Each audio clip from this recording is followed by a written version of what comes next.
I can teach both. Pero yung usual na lang muna yung turo sa inyo. Na? Next, ano ba? Ha? Sige lang, ano yung mga bigat sa frame sheet mo mabuti? Stair? Correct. Next.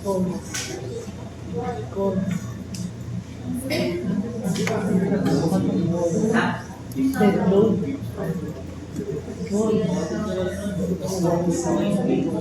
I-separate ko ba? Ang superimpose sa ano, sige. Sige, para ma-distinguish nyo, sige, separate natin.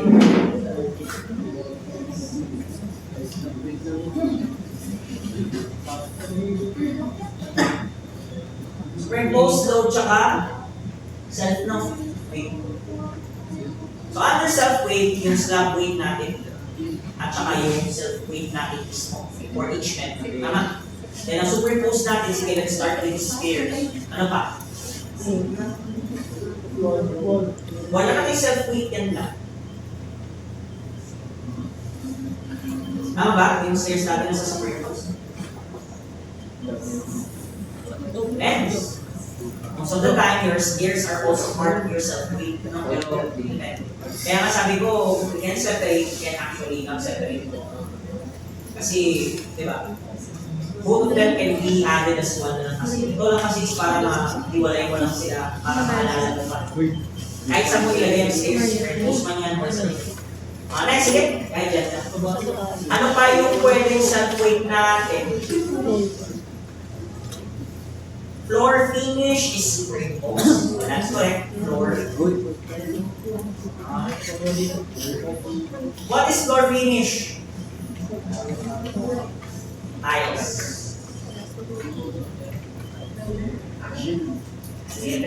Next, ano ba? Ceiling. That's correct. Ano ba?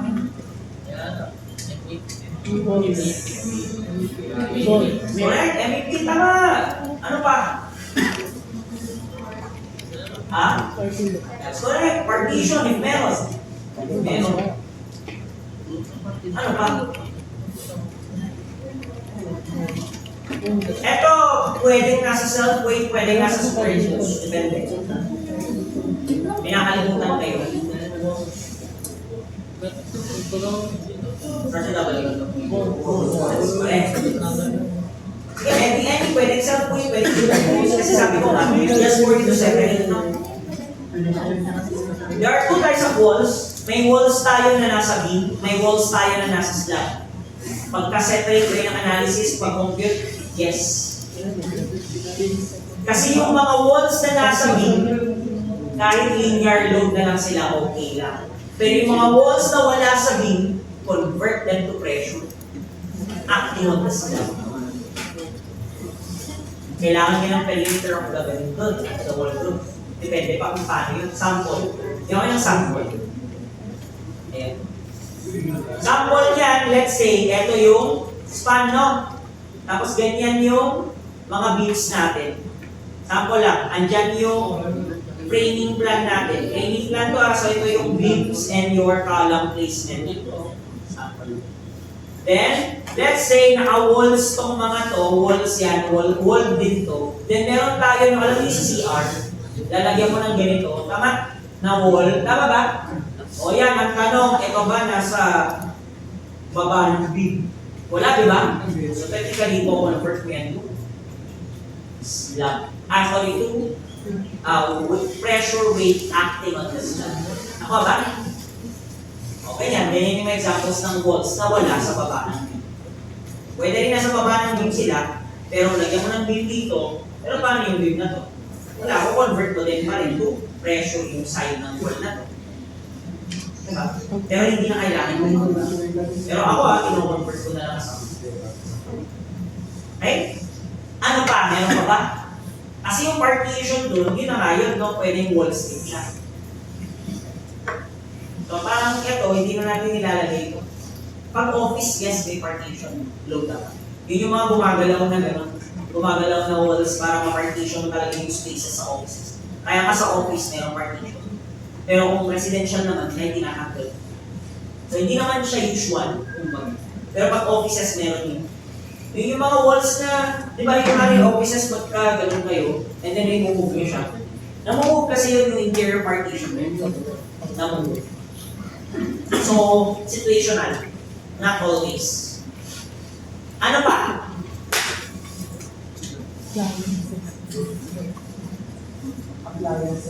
Appliances.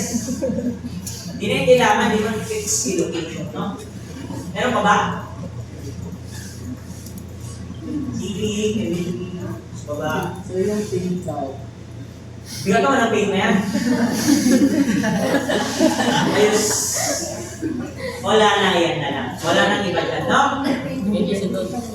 Okay. So, isa-isa din natin lahat to. Yes. Ano yung pinakamatagal dito?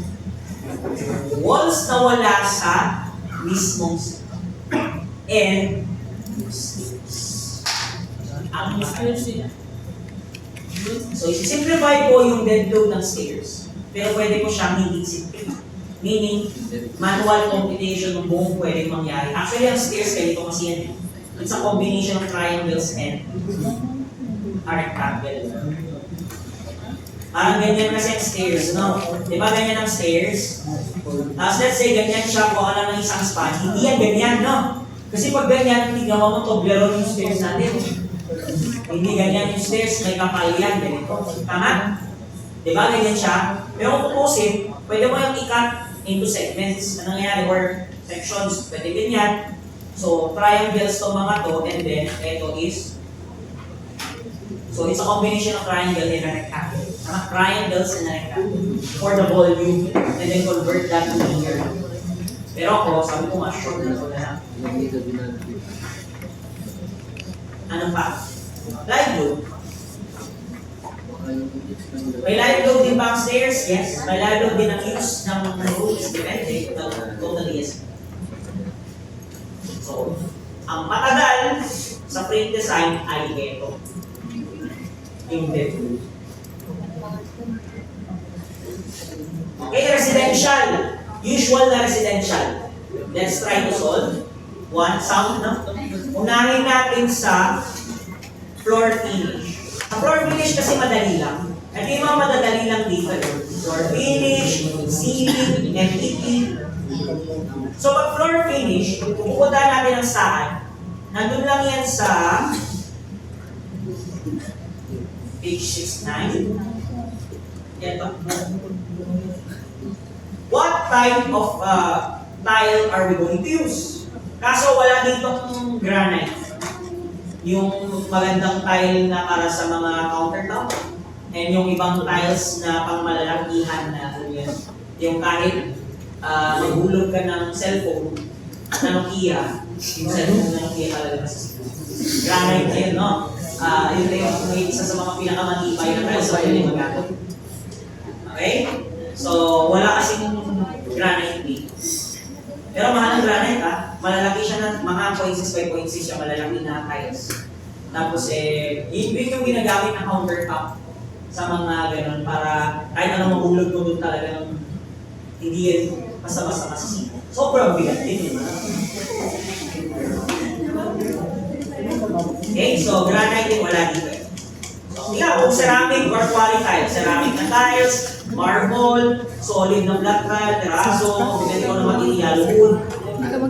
So mag-ceramic tiles tayo, ayan yung kanyang properties, ceramic or quality tile, 20 mm yung thickness ng tile, then 25 mm yung palaman or yung mortar bed niya. That is 1.1 kilopascals. Pwede natin gamitin yan. Our floor finish could be, yun na, ceramic tiles, 1.1 kilopascals. This is for tiles. O ba yan? How about ceiling? Mabilis ang ceiling, pwede na natin gamitin yung ginagamit natin sa truss. Yung 0.1. Pwede rin. Basta kahoy-kahoy lahat. Pero kung bakal, pwede yung ganon. Pwede yung ito. Kung gusto niyo ng bakal yung frame niya, tapos kahoy yung ganon niya, yung kanyang labas, pwede kang mag-suspended steel channel system plus acoustical fiberboard. So, pag-add nyo itong dalawa. Pwede itong dalawa. Ipag-add nyo itong dalawa. Acoustic fiberboard plus suspended steel channel system. So, total po yung anong kakalabasan niya?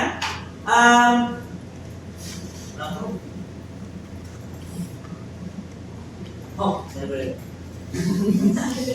Suspended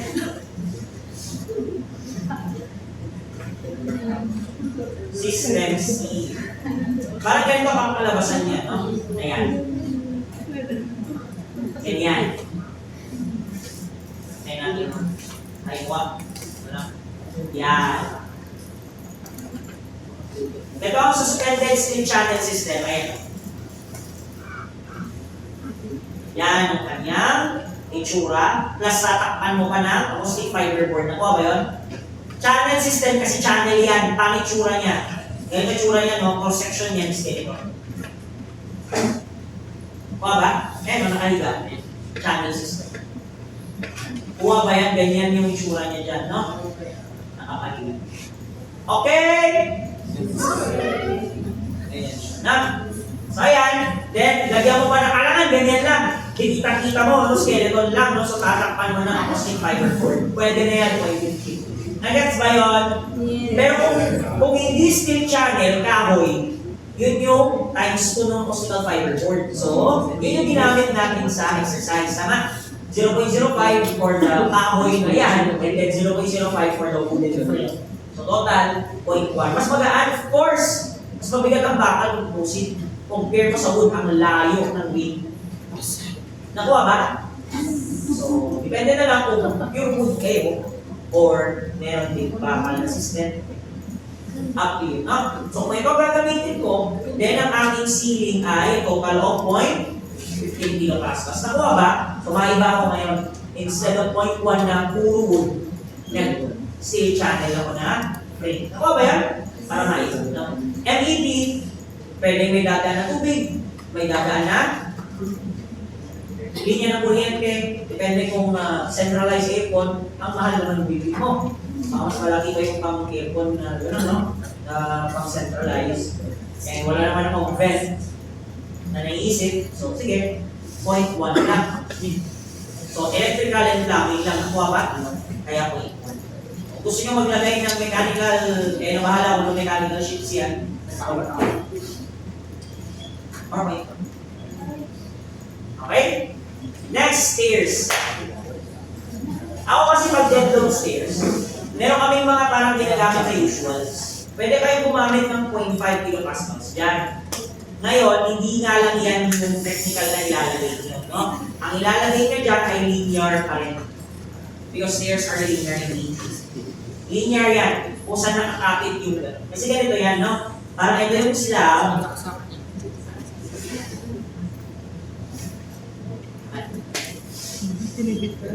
Ito yung slab sa second floor. Let's say, yung slab sa second floor. And then let's just say ito yung stairs, pakyat, no? From the second, papunta sa landing. Imagine nyo. Then may landing pa yan na pa ganito. Di ba may landing yan? Ganyan. Sir, ano yung landing? Landing yung wala ka sa upper floor, wala ka sa lower floor, nasa gitna. Tama? Sample and building. Diba? Yung, anong room yun?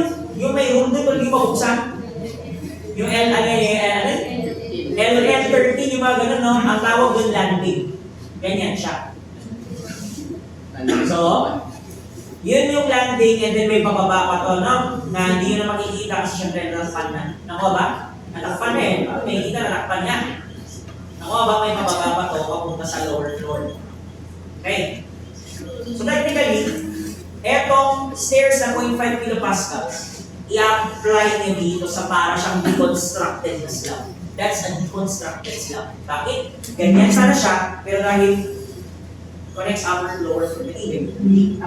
Para siyang deconstructed slab. Bakit? Kung titingnan nyo sa top view yan, ang magiging itsura niya, parang slab din. Tama? Tanda yung tsura niya, ganito siya, no? Yan. Then ganito. And then, Diba ganyan siya?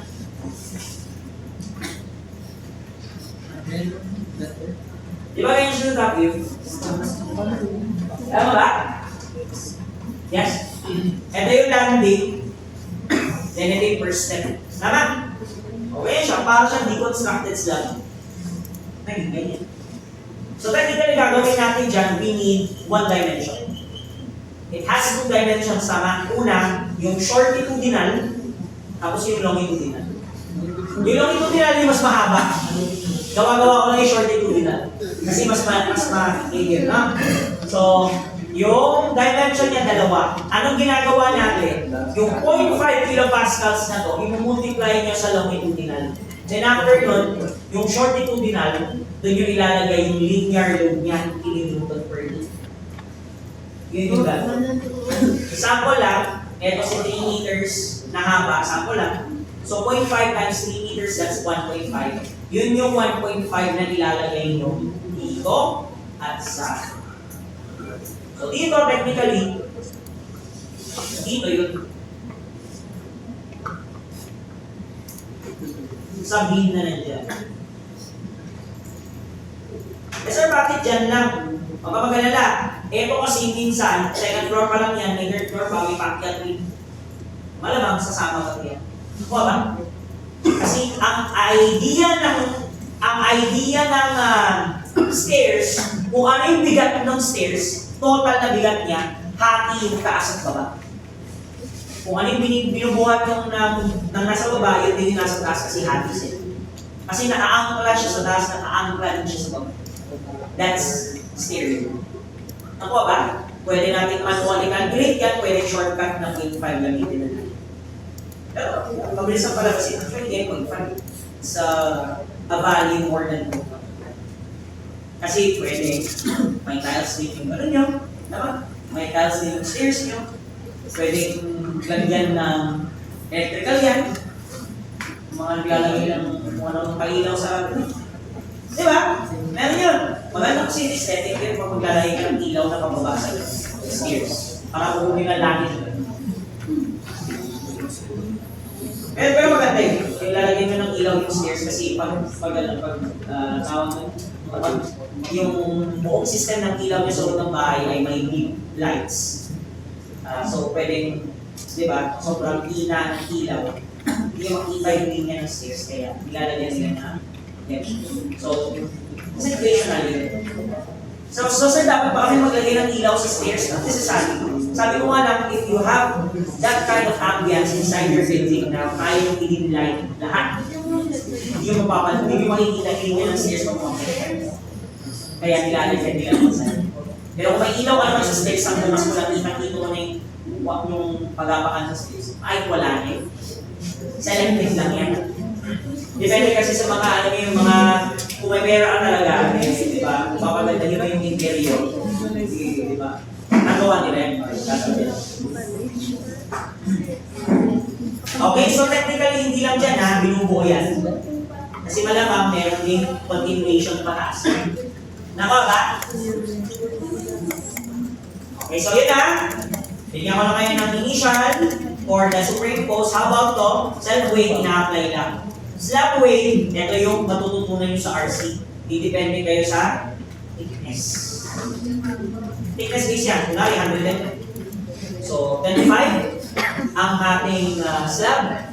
Kung 25, okay, ako pag stainless 25 ginagamit ko, kapag purely concrete at bakal, 24. So, 24 times 0.1. That's 24 kilonewton per cubic meter kasi diba yung unit weight ng concrete. Tama ba? Unit weight of concrete, 24, then 0.1 mm, sorry, 100 mm is 0.1 meters. So, kakalabasan yan ay ilan? 2.4 kilopascals. Yan yung ilalagay ko na floor weight in pressure para sa slab. Then walls, dalawa, may linear at may pressure. So ito, alalahan niyo, ang pressure is also called as floor load. Ang linear ay linear load. So floor load is pressure plus may linear din tayo. Any of the two parts of this. O, so yan lahat. Ang kakailanganin natin for slab.